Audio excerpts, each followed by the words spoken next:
¿Qué tal? Bienvenidos a NTD. Soy José Eduardo Zompa y estas son las noticias de hoy.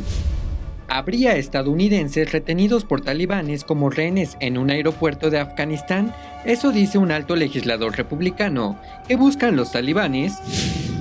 Al menos 3 soldados paramilitares murieron en un ataque suicida en Pakistán. Una organización terrorista vinculada a los talibanes estaría detrás del ataque. Pasando a Florida, las autoridades investigan el asesinato de 4 personas. Entre las víctimas había un bebé que murió a tiros. Además, tenemos una actualización del accidente de la Marina en California. Las autoridades ya han identificado a las 5 víctimas.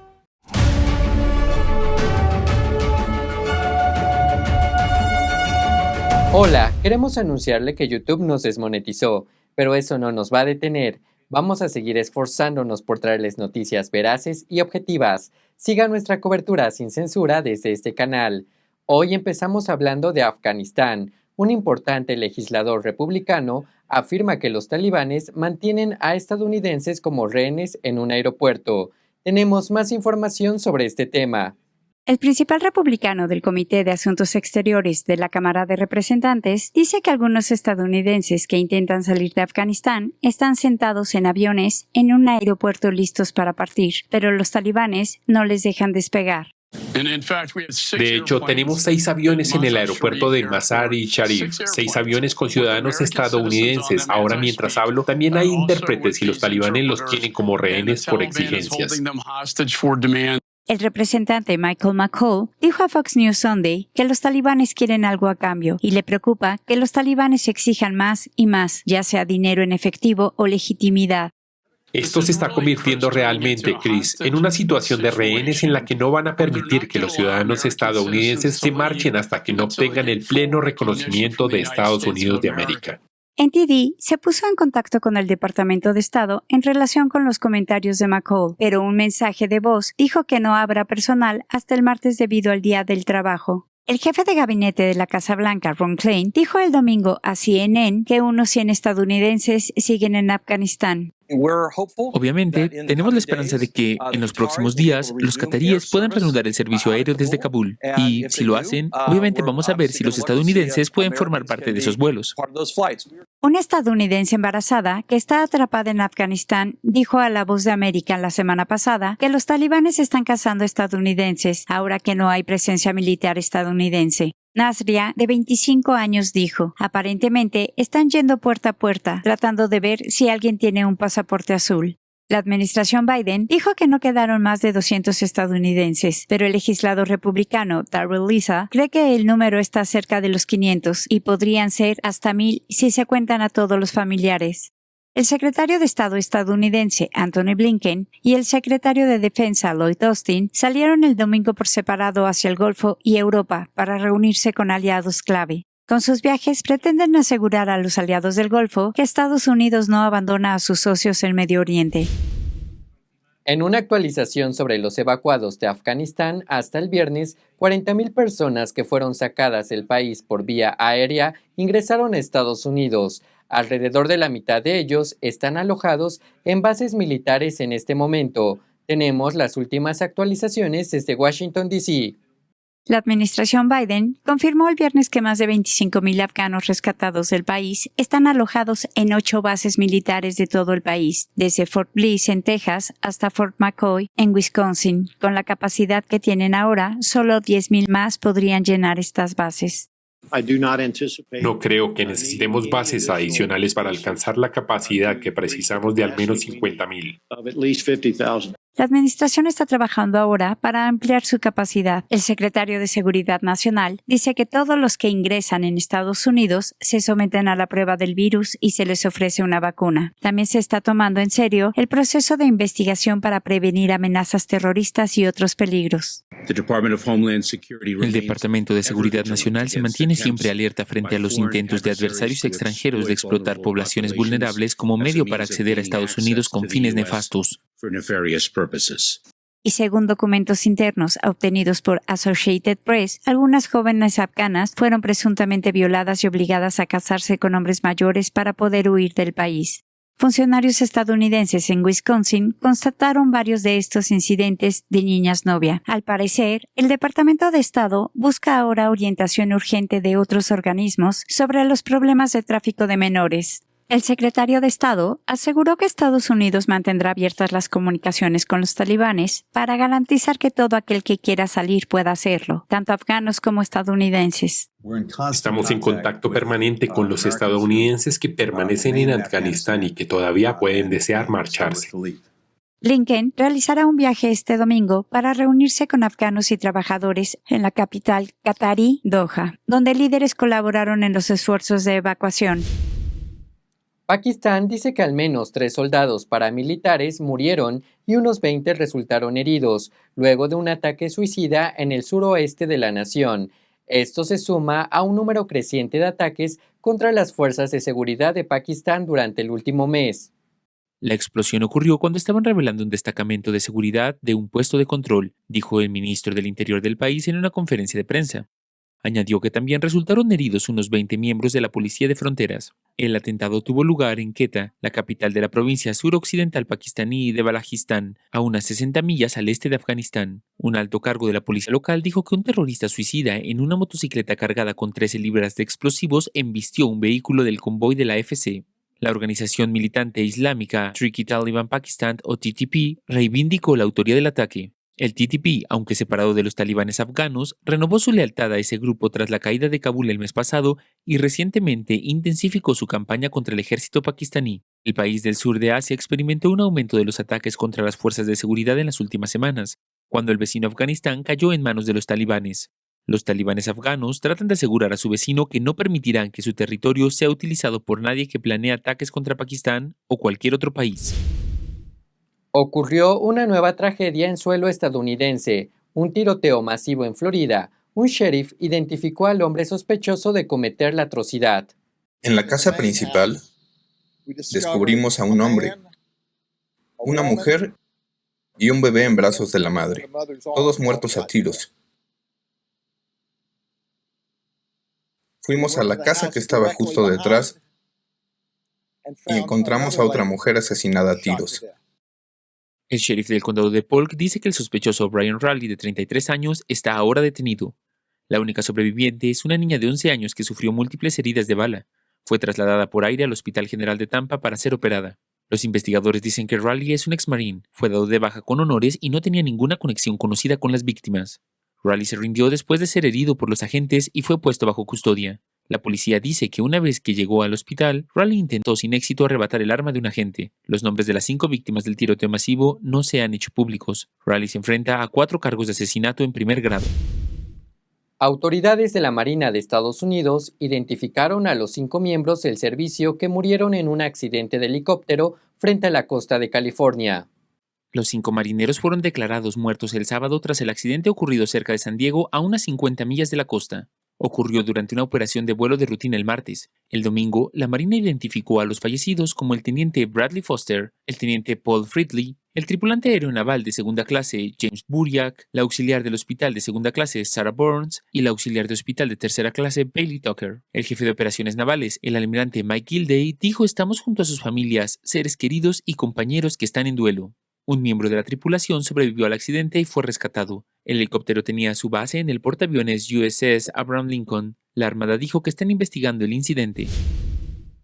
El presidente Biden declaró a Nueva Jersey como una zona de desastre, días después de las intensas inundaciones provocadas por el huracán Aida que causaron decenas de muertos en el noreste. Biden ordenó ayuda federal para complementar los esfuerzos locales de recuperación en las zonas afectadas por los efectos del huracán Aida que arrasó la zona entre el 1 y el 3 de septiembre. Biden viajará el martes a Manville, Nueva Jersey, y al distrito neoyorquino de Queens para evaluar los daños. Se confirmaron al menos 27 muertos y 4 personas desaparecidas en Nueva Jersey por la tormenta. La gobernadora de Nueva York pidió a Biden que emitiera una declaración de catástrofe grave también para su estado. Aida es uno de los huracanes más potentes que han azotado la costa estadounidense del Golfo. Hace una semana golpeó Luisiana antes de desplazarse hacia el noreste y provocar graves inundaciones. Además, los bomberos de Nueva York llevaron a cabo un rescate extraordinario. luego de que un hombre cayera a 30 pies por un desagüe pluvial. Los bomberos pudieron llegar al lugar de los hechos cerca de Cross Island Parkway y Whitestone Expressway a los 3 minutos de una llamada de emergencia. Estoy muy contento de avisar que la víctima que fue rescatada sufrió lesiones que no amenazan su vida y ahora está en el Hospital Presbiteriano de Nueva York. El hombre fue rescatado por un bombero que bajó con una escalera a la alcantarilla para ponerlo fuera de peligro. Aún no está claro si el accidente estuvo relacionado con los daños causados por la tormenta en la ciudad. El incidente y las causas por las que la víctima cayó en el agujero siguen bajo investigación. Un nuevo proyecto de ley que se denomina Legislación Antiteoría Crítica de la Raza se dirige al gobernador de Texas. El jueves, la Cámara aprobó el proyecto de ley con cambios que el Senado aceptó. El proyecto de ley de Texas contempla varias acciones, como exigir que la esclavitud y el racismo se enseñen como desviaciones, traiciones o fracasos que no están a la altura de los auténticos principios fundacionales de Estados Unidos. También prohibiría a los profesores pedir a los alumnos que participen en actos políticos. Y no se les puede exigir que aprendan sobre el proyecto 16/19 del New York Times. El representante demócrata Ron Reynolds se opuso al proyecto de ley. Según informes, él lo considera un intento de censurar una educación valiosa y blanquear la historia de Estados Unidos. El gobernador de Texas aún no se ha pronunciado sobre el proyecto de ley. Los fiscales generales de 20 estados están demandando al Departamento de Educación por sus medidas para el uso de baños transgénero en escuelas. Tenemos la información. 20 estados, liderados por Tennessee, solicitaron a la Corte que bloquee una guía del Departamento de Educación de Estados Unidos emitida en junio. En una hoja informativa adjunta, el departamento advierte que puede iniciar una investigación si una escuela impide que un estudiante se una a un equipo deportivo o que use el baño o el vestidor que se alinea con la identidad de género del estudiante. Los fiscales generales de los estados, en su mayoría administrados por republicanos, buscan detener la aplicación de lo que dicen es una interpretación errónea del título 9 en relación a la discriminación en las escuelas basada en el sexo. Según el Departamento de Educación, la interpretación excesiva del título 9 se deriva de la decisión de la Corte Suprema en el caso de Bostock versus el condado de Clayton, que se centró en el título 7, la ley federal que prohíbe la discriminación por motivos de sexo en el lugar de trabajo. La denuncia dice que Bostock no aborda ejemplos como el uso de los baños, vestidores o similares, ni casos de participación de estudiantes transgénero en deportes. Aunque el departamento dijo que aplicó la interpretación del título 7 de Bostock al título 9 porque ambos tienen similitud textual, los fiscales argumentan que no necesariamente la interpretación de uno se puede aplicar al otro. El fiscal general de Tennessee, Herbert H. Slattery III, quien lidera la demanda, calificó la orientación del Departamento de Educación como excesiva e ilegal, como una agencia federal cambiando la ley, y dijo en un comunicado de prensa que las agencias simplemente no tienen esa autoridad.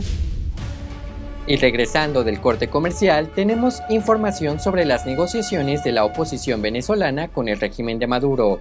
Esto y más en NTD en español.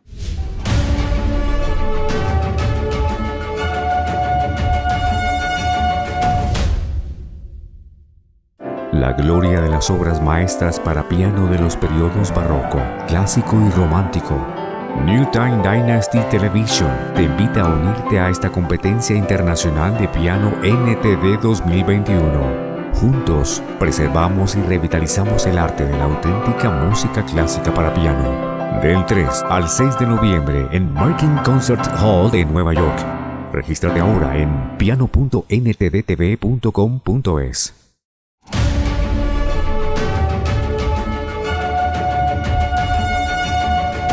El régimen de Nicolás Maduro volvió este viernes a la mesa de negociación con la oposición venezolana y el exdiputado Freddy Guevara se suma al diálogo en México tras haber pasado un mes preso. Veamos los detalles. Los diálogos entre el régimen de Nicolás Maduro y la oposición se reanudaron este viernes en México. La delegación chavista, liderada por Jorge Rodríguez, dijo que inician con profundas expectativas para esta etapa de las negociaciones. Por su parte, el presidente interino Juan Guaidó señaló que no existen garantías para un proceso electoral libre y justo, por lo que están buscando lograr un acuerdo. Todos sabemos que hoy no hay condiciones para un proceso electoral libre y justo en Venezuela. Por eso estamos en México, estamos luchando para lograr esas condiciones. A las negociaciones ahora se incorpora el exdiputado venezolano Freddy Guevara, quien estuvo preso un mes entre julio y agosto, según confirmó en su cuenta de Twitter este sábado. Guevara reemplaza al embajador de Guaidó, Carlos Vecchio, quien aseguró que el régimen de Maduro se negaba a continuar con el proceso de negociación, si Vecchio formaba parte de la delegación opositora. Esta segunda fase ocurre tras las primeras conversaciones del 13 al 15 de agosto en México, donde ambas delegaciones firmaron un memorando de entendimiento. Con este proceso, la oposición exige elecciones libres y justas en los comicios regionales del 21 de noviembre, mientras que Maduro pide fin a las sanciones internacionales. Los dejo ahora con Julián Bertone, quien nos trae novedades sobre un ciudadano chino arrestado por no querer vacunarse. Bienvenidos a China en Foco, mi nombre es Julián Bertone.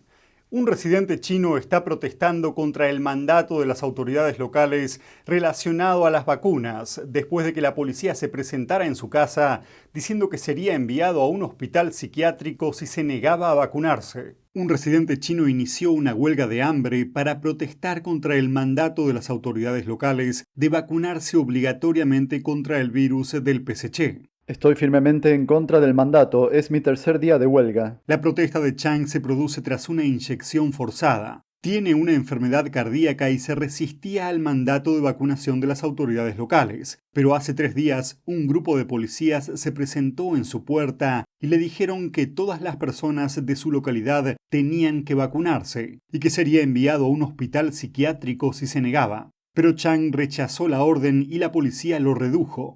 Chang afirma que lo introdujeron en un automóvil y lo vacunaron a la fuerza. Luego de esto, lo liberaron. El incidente de Chang se produce mientras China se propone vacunar al 80% de su población.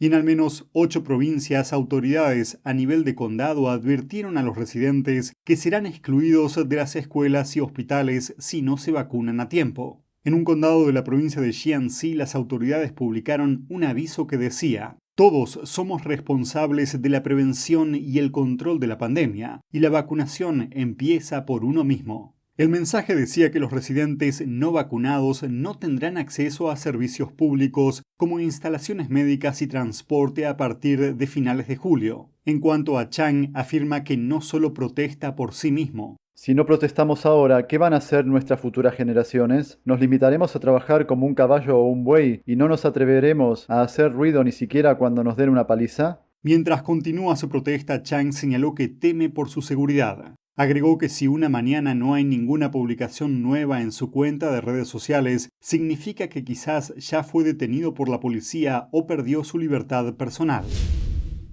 Ahora vamos a un corte comercial y regresamos al estudio. Estamos siendo censurados. Hay noticias que YouTube no quiere que sepas. No tienen la intención de que veas la verdad de lo que está sucediendo. El 90% de los medios de comunicación son controlados por 6 corporaciones. Su intención es mostrarte la imagen del mundo que ellos representan. Esta es una batalla entre la verdad y la mentira. Una batalla entre las fuerzas que quieren que creas en su narrativa preestablecida y nuestro medio de comunicación independiente, que persigue la verdad y basa toda su información en hechos, para prevenir que la gente sea engañada. Ahora hay temas que no podemos reportar libremente en YouTube. Así que encontramos una nueva plataforma de confianza para mantenerte informado. Sigue nuestro noticiero de la noche sin censura solo por Epoch TV en la página web de Epoch Times en español. Encontrarás el enlace en la descripción. Gracias por su apoyo y juntos hagamos que la verdad salga a la luz. Gracias, Julián. Esto es todo por hoy. Antes de despedirme, los invito a ver nuestro programa todos los días en Epoch TV, una nueva plataforma de confianza para mantenerte informado de las noticias más importantes de Estados Unidos y el mundo. Gracias por acompañarnos, los esperamos en el noticiero de la noche y juntos hagamos que la verdad salga a la luz.